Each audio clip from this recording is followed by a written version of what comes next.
अगली चीज हमारे आ गई पंक्चुएशंस। यहाँ भी बच्चों हम बहुत गलतियां करते हैं। पंक्चुएशन क्या होते हैं ये समझते हैं, पंक्चुएशन का यूज कैसे करेंगे ये भी हम इसमें समझ लेते हैं। तो पंक्चुएशन क्या होते हैं, तो it is a set of marks, ये मार्क्स का सेट यानी कि जो हम मार्क्स लगाते हैं, जैसे कि हमने यहाँ पे देखे आप कोमा लगाया है, ठीक है, such as the full stop, जैसे कि फुल स्टॉप है, and the comma, full stop है और कोमा है, ये क्या है पंक्चुएशन कहलाते हैं। तो a set, it is a set of marks such as full stop and comma which help us, जो कि हमें सहायता करते हैं, separate part of a sentence, which help us separate parts of a sentence, जो कि हमें सेंटेंस के अलग अलग हिस्सों को सेपरेट करने में मदद करते हैं, एंड और एक्सप्लेन करते हैं इट्स मीनिंग, उसके मीनिंग को। तो ये देखिए यहाँ पे एंड हुआ है हमारा सेंटेंस। अब आप देखेंगे यहाँ पे जब हमारा सेंटेंस एंड हुआ है तो इस पूरे सेंटेंस के अलग अलग हिस्से तोड़ दिए गए हैं। कैसे, यहाँ देखेंगे यहाँ पे पंक्चुएशन में कामा का यूज हुआ है, यहाँ आप देखेंगे फिर से कोमा का यूज हुआ है, तो 2 बार कोमा यूज हुआ है। तो पंक्चुएशन क्या यही है भाई, पंक्चुएशन है, फुल स्टॉप पंक्चुएशन है, ये कोमा पंक्चुएशन है। आप देखेंगे सेमी कॉलम कई जगह आता है, सेमी कॉलम यानी कि एक बिंदु और एक नीचे कोमा लगा हुआ, वो भी एक पंक्चुएशन है। तो पंक्चुएशन क्या हुआ, it is a set of marks, ये मार्क्स का मतलब कोई निशानों का, चिन्हों का एक सेट होता है, जैसे कि फुल स्टॉप है, कोमा है, सेमी कॉलन है। तो ये क्या करता है, ये हमें हेल्प करता है सेंटेंस के अलग अलग हिस्सों को तोड़ने में, सेपरेट करने में, अलग अलग करने में, और एक्सप्लेन इट्स मीनिंग, और उसके मीनिंग को हमें बताता है। अब जहां पे पंक्चुएशन आता है वहां हम थोड़ी देर रुकते भी हैं, जैसे it is a set of marks, हमने इतना पढ़ा और रुक गए कि it is a set of marks, यह क्या हुआ, जो मार्क्स का एक सेट है, यानी चिन्हों का एक सेट है, such as the title, such as the full stop and comma, जैसे कि फुल स्टॉप कोमा। अब हम यहाँ पे रुकते जा रहे हैं थोड़े थोड़े, जब जब कोमा आया है, जब जब सेमी कॉलम आएगा हम रुकते जाएंगे, और फुल स्टॉप आने पे तो हम पूरा सेंटेंस ही खत्म हो जाएगा। अब देखिए लाइक अपर केस लेटर्स, अब यहाँ फिर कोमा आ गया तो मुझे यहाँ रुकना पड़ेगा पढ़ते पढ़ते ही। लाइक अपर केस लेटर, जैसे कि जो अपर केस लेटर है capital letter. Punctuation is also, अब देखिए कैपिटल लेटर में क्या, punctuation is also very important part of sentences. तो जो सेंटेंस पार्ट ऑफ सेंटेंसेस का बहुत ही महत्वपूर्ण हिस्सा है, यानी कि सेंटेंस के अलग अलग हिस्से जो होते हैं, पार्ट्स होते हैं, उसका बहुत ही महत्वपूर्ण हिस्सा है punctuation. And has some rules, और उसके खुद के भी अपने कुछ रूल्स होते हैं। सम कॉमन पंक्चुएशन मार्क्स जो होते हैं, कुछ common punctuation marks and their use have been given in table 1.8। अब नीचे की टेबल 1.8 में हम देखेंगे कि पंक्चुएशन मार्क्स कौन कौन से होते हैं, कहां कहां उनका यूज किया जाना चाहिए। चलिए देखते हैं।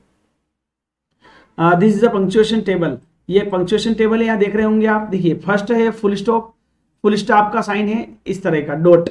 अब ये कब होता है, show the end of sentences, यह क्या करता है, सेंटेंस के एंड को शो करता है, मतलब जहां फुल स्टॉप लगा हुआ है इसका मतलब कि वो सेंटेंस वहां पर खत्म हो चुका है, ये बताता है। और also used to show short form of long word, और ये जो फुल स्टॉप होता है ये बड़े बड़े लंबे लंबे वर्ड होते हैं, उनके शॉर्ट फॉर्म को भी शो करने में मदद करता है। फॉर एग्जाम्पल, जैसे कि उदाहरण के लिए डॉक्टर हमें लिखना है तो हम डॉक्टर नहीं लिखते हुए शॉर्ट फॉर्म लिखते हैं डी आर, और यहाँ पे डॉट लगा देते हैं। तो डी आर का मीनिंग क्या हुआ, डॉक्टर। तो यहाँ पे हमने डॉट लगाया यानी कि फुल स्टॉप लगाया, तो फुल स्टॉप भी क्या कर रहा है, लॉन्ग फॉर्म को शॉर्ट फॉर्म में दिखाने का भी लिए भी हमारा उपयोग हो रहा है। When we use it is a title before a name, जब हम इसे टाइटल के रूप में यूज करते हैं, नाम के पहले यूज करते हैं टाइटल को हम लोग, जैसे मिस्टर, मिसेस, मास्टर, डॉक्टर, ये टाइटल हो गया, तो ये फुल स्टॉप हो रहा है। अब देखिए example, this is a sentence, यहाँ फुल स्टॉप हो गया यानी कि सेंटेंस जो है यहाँ पे इतना सा बड़ा एक सेंटेंस है हमारा, ये पूरा एक सेंटेंस हुआ, ये एक वर्ड हुआ, यहाँ इस सेंटेंस में एक वर्ड है, दूसरा वर्ड है, तीसरा वर्ड है और चौथा वर्ड है, तो 4 वर्ड का एक सेंटेंस हुआ। This is a sentence. फिर दिस इज अनदर सेंटेंस, फिर देखिए यहाँ पर फुल स्टॉप आ गया तो दूसरा सेंटेंस हो गया, इसका मीनिंग भी ये हुआ, दिस इज अनदर सेंटेंसेस, मतलब ये दूसरा सेंटेंस है। Sanjay is a doctor, Sanjay doctor है, फुल स्टॉप हो गया यानी कि सेंटेंस खत्म हो गया, तो यहाँ पे फुल स्टॉप फिर यूज हुआ। His patient call him doctor Sanjay, his patient, उसका जो पेशेंट, हिज पेशेंट्स, उसके पेशेंट जो है कॉल हिम, उसे बुलाते हैं डॉक्टर संजय के नाम से। तो ये यहाँ पे 3 सेंटेंस आपको बताए गए हैं जहां पर फुल स्टॉप किया गया है। साथ में अगर आप ध्यान देंगे तो यहाँ पर आपको कैपिटलाइजेशन रूल भी देखने को मिलेगा। जहां जहां देखिए डॉक्टर बीच में आया है तो डी कैपिटल हो गया है, और नाउन थी एस तो एस कैपिटल हो गया है। ओके, चलिए, कोमा, कोमा का साइन इस तरह से होता है। अब कोमा कहाँ कहाँ यूज होता है, तो समटाइम्स, कभी कभी, we use a comma to indicate pause, हम कभी कभी जो है इन द सेंटेंसेस, सेंटेंसेस में कहीं रुकने के लिए कोमा का यूज करते हैं, थोड़ी देर के लिए रुकने के लिए हम कोमा का यूज करते हैं। जैसे कि आपने यहां देखा सम टाइम्स, और यहाँ कोमा आ गया, मतलब हम थोड़ी देर यहाँ रुकेंगे, बिल्कुल छोटे समय के लिए। Sometimes we use a comma to indicate a pause in the sentence, तो हम यहाँ थोड़ी देर रुके थे। अब देखिए example, after the waiter gave me a menu a ordered food, sorry, I ordered food. After the waiter gave me a menu, I ordered food. अब देखिए मैं यहाँ थोड़ी देर रुका हूं तो पंक्चुएशन मार्क्स आ गया, थोड़ी देर हमें रुकना पड़ेगा और यहाँ इस तक का कंप्लीट सेंस हो जाता है, फिर इसके बाद अगला सेंस हो जाता है। यानी ये मान लीजिए कि सेंटेंस को छोटे छोटे हिस्सों में तोड़ने के लिए कोमा का यूज हम लोग करते हैं। After the waiter gave me a मेनू, जब वेटर ने मुझे मेनू दिया तो आई ऑर्डर्ड फूड, मैंने जो है फूड का ऑर्डर किया। और दूसरा है इसका यूज करना कोमा का, we can also use a comma to separate item when we are listing out more than 2 items in a row, जब हम किसी एक ही रो में 2 से ज्यादा आइटम लिखते हैं तो हम कोमा का यूज करते हैं। जैसे कि हमने देखो यहाँ पे लिखा एप्पल्स देन ऑरेंज, तो हम यहाँ दोनों के बीच को सेपरेट करने के लिए भी हमने कोमा का यूज किया है। अब 3 आइटम लिखे हैं, 2 आइटम के बाद हमने एंड का यूज कर लिया और ग्रेप्स लगा दिया। अब यहाँ हम कोमा का यूज नहीं करेंगे, आखिरी आइटम से पहले हम एंड का यूज कर सकते हैं, तो जो हम लिस्टिंग करते हैं तब भी हम कोमा का यूज करते हैं। चलिए अब क्वेश्चन मार्क देखते हैं, क्वेश्चन मार्क का साइन ये है, we use question mark at the end of question, question के एंड में यूज करते हैं। जैसे कि व्हाट इज योर नेम, यहाँ पे आप देखो आपका नाम क्या है, हमने क्वेश्चन मार्क यूज किया है। हाउ ओल्ड आर यू, आप कितने साल के हो चुके हो, तो यहाँ पर हमने जो क्वेश्चन मार्क का यूज किया है। ये एक्सक्लेमेटरी सेंटेंस या एक्सक्लेमेशन सेंटेंस, तो ये जब आश्चर्यबोधक, जब हम कोई बात बोलते हैं और एकदम आश्चर्यचकित हो जाते हैं, हाव भाव के साथ बोलते हैं, तो ये जो है एक्सक्लेमेशन सेंटेंस का यूज हम करते हैं।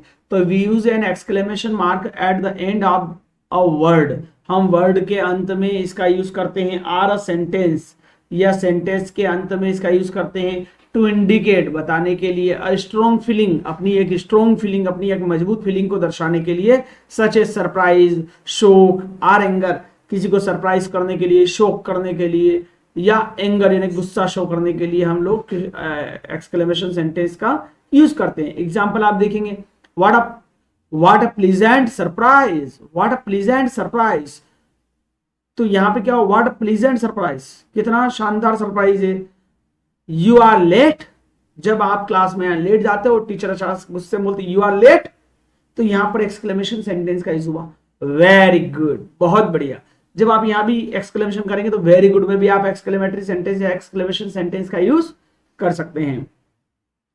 व्हाट आर यू डूइंग, तो वहां भी आप explain, what are you doing, या तो क्वेश्चन मार्क हो गया, तो हम यहाँ पे जो है व्हाट आर यू डूइंग, आप क्या कर रहे हो, आप कहने के तरीके अलग हुआ है ना। What are you doing, what are you doing, अब आप जब इस तरह से कहोगे तो एक्सक्लेमेशन सेंटेंस वहां पे यूज किया जा सकता है। जैसे कि यहाँ पे भी देख रहे, व्हाट अ प्लीजेंट सरप्राइज, यहाँ पे व्हाट आया है लेकिन क्वेश्चन मार्क नहीं आया है, यहाँ एक्सक्लेमेशन सेंटेंस आया है। चलिए अगला देखते हैं, एपोस्ट्रोफी, ये भी बहुत महत्वपूर्ण है बच्चों, विद्यार्थियों, ये भी हम बहुत कम यूज करते हैं और उसका यूज भी हमें बहुत कम लोगों को पता है। अब एपोस्ट्रोफी क्या होता है, तो देखिए जो कोमा हम नीचे लगाते हैं वही कोमा जब हम ऊपर लगाते हैं तो उसे एपोस्ट्रोफी कहते हैं। तो we use an apostrophe followed by an s, हम एपोस्ट्रोफ का यूज कब करते हैं, एस के साथ यूज करते हैं, जब एपोस्ट्रोफ लगेगा और उसके साथ एस भी अनिवार्य रूप से लगेगा। टू शो दिखाने के लिए, that something belongs to someone, क्या दिखाने के लिए, कोई चीज किसी के साथ जुड़ी हुई है, उसको दिखाने के लिए। जैसे कि मैंने बोला दिस इज दिलीप्स बुक, या दिलीप की बुक है। देखो यहाँ पे देखो, दैट इज दिव्यास पेन, तो देखिए यहाँ पे एस के साथ हमने एपोस्ट्रोफ का यूज किया है या एपोस्ट्रोफी का यूज किया है। ये कोमा ऊपर लगाया और उसके साथ एस लगाए, मतलब ये क्या हो गया, जब ये लगा तो ये इस दिव्या के साथ जुड़ गया, दिव्या का या दिव्या की या दिव्या के पेन, तो दैट इज दिव्यास पेन, यह दिव्या के पेन है ना, या यह दिव्या का पेन है। आर दिस अब्दुल्स बुक, क्या यह अब्दुल, या एस लग गया तो की, एपोस्ट्रोफी के साथ की एस लगा तो यानी कि क्या है, अब्दुल की बुक से है। ओके अगला है, we also use an apostrophe to indicate the short ended form of some word in informal speech. We also use an apostrophe हम एपोस्ट्रोफी का यूज यहां भी करते हैं, कहा, to indicate the short ended form. हम शॉर्ट एंडेड फॉर्म होता है, कोई बिल्कुल छोटा फॉर्म होता है ऑफ सम वर्ड्स, कुछ वर्ड का इन इनफॉर्मल स्पीच, जब हम इनफॉर्मल स्पीच करते हैं, फॉर्मल स्पीच नहीं और शॉर्ट वर्ड शो करते हैं, तो भी हम एपोस्ट्रोफी का यूज करते हैं। जैसे कि आप देखो, लेट्स गो, अब लेट अस गो था, लेट अस गो पूरा नाम क्या है, लेट अस गो, लेकिन हमने यहाँ लेट अस गो नहीं बोलते हुए लेट्स गो शॉर्ट फॉर्म बोलने की कोशिश करी, लेट्स गो, तब हमने एपोस्ट्रोफी का यूज आप यहां पर किया है कि चलो चलते हैं। He is not here, he is not here, अब देखिए ही इज नॉट, अब देखिए यहाँ पे ही इज और नॉट अलग अलग आता है, लेकिन यहाँ पे इजंट हो गया, ही इजंट हियर, हम इसे क्या बोलेंगे, ही इजंट हियर, जबकि तो इसका जो मीनिंग हो रहा है वो क्या हो रहा है, ही इज नॉट हियर, तो हमने नॉट को अलग नहीं किया और ओ नहीं लगाया और यहाँ पे एपोस्ट्रोफी लगा दिया, ही इजंट हियर। तो हम क्या कर रहे हैं, इनफॉर्मल सेंटेंस बोल रहे हैं, तो हम डायरेक्टली यहाँ पे इसका एपोस्ट्रोफी का यूज कर रहे हैं।